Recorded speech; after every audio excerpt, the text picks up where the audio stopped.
Good morning.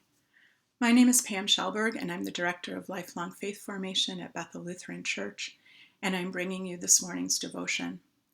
I'd like to start the devotion by reading a verse from Psalm 100. It's Psalm 100, verse 5, and I'm going to read it in 3 different versions. The first version will be from the Common English Bible. The second one will be from Eugene Peterson's The Message. And then the third one will be likely the one that's most familiar to us, coming from the New Revised Standard Version. So we begin with Psalm 100, verse 5. Because the Lord is good, his loyal love lasts forever. His faithfulness lasts generation after generation. For God is sheer beauty, all generous in love, loyal always and ever. For the Lord is good, his steadfast love endures forever, and his faithfulness to all generations. I wonder, how does the psalmist know this? On what basis does the psalmist sing that the Lord is good and that the Lord's love endures forever and that the Lord is faithful generation after generation? I thought about this quite a bit over the 4th of July weekend, which I spent with my family at our family's seasonal home, our lake home up in northern Wisconsin. My mom was there. She's 84. My brother was there. We're age mates. My brother's 2 daughters were there, my nieces, and their one's fiance and one's husband, all 4 of them in their mid-20s. And then my one niece's 2 little children, a little guy who's 2.5, and her infant daughter who turned 9 months old while we were there. 4 generations. There we were. My nieces are really close with my mom, having spent many of their childhood and adolescent summers with my mom, and for many with my dad, spending them at the lake at Grandma and Grandpa's house.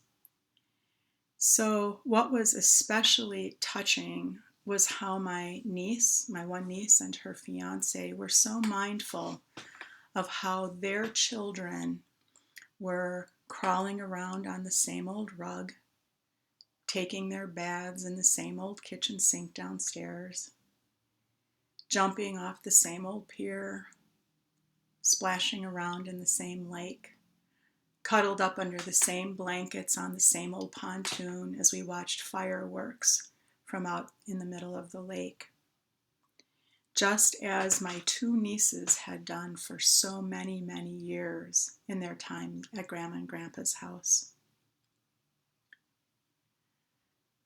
It moved me to see how much my nieces so badly wanted to replicate for those 2 little ones the same experiences that had formed them, the same experiences that had given them so many rich memories, and in those memories, a really strong connection to family, to history, a personal history, and to tradition.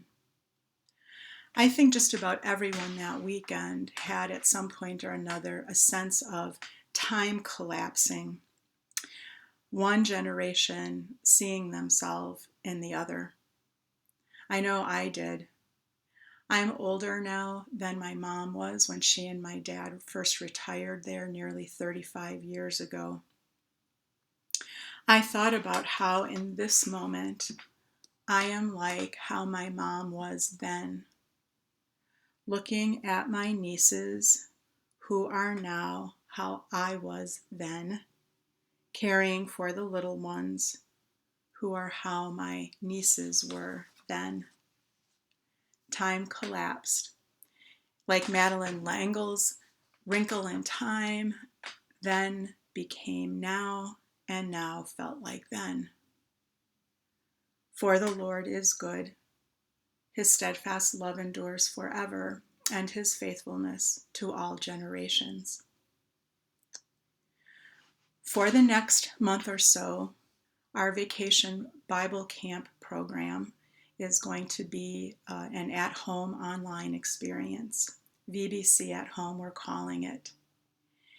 And children and families and really people of all ages will have a chance to hear again the stories of our biblical ancestors and be reassured through those stories of how God's mercy and love and faithfulness do indeed persist generation after generation.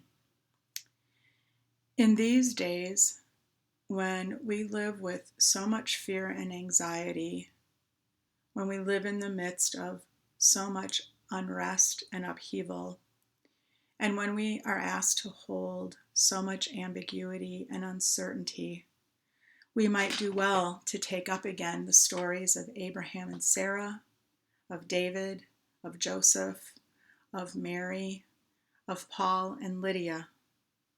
We might do well to be open to that same experience of time collapsing, to experience how the biblical then is not so different from now, and how now is really not so different from then.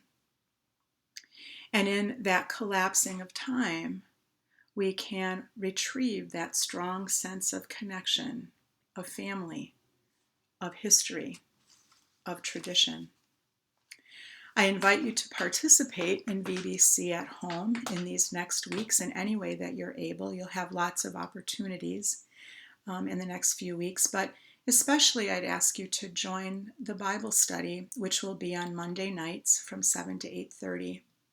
We actually begin tonight, Monday night, July 13th, even though VBC for the children won't begin until next week. You can find the link to the adult Bible study on the VBC page on Bethel's website. But then there's also this.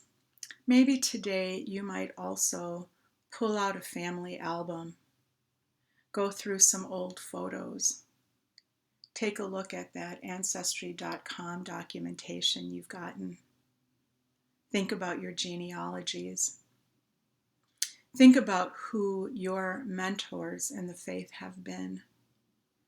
Remember from whom you have received special gifts of wisdom, of joy in your being, of love.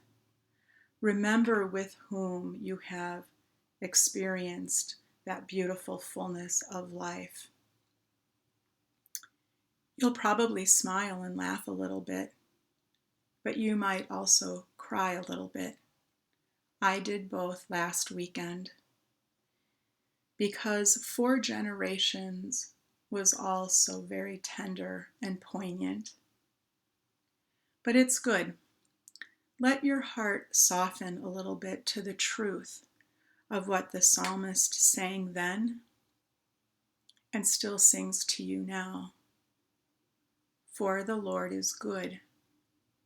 God's steadfast love endures forever, and his faithfulness from generation to generation. Blessings on your day.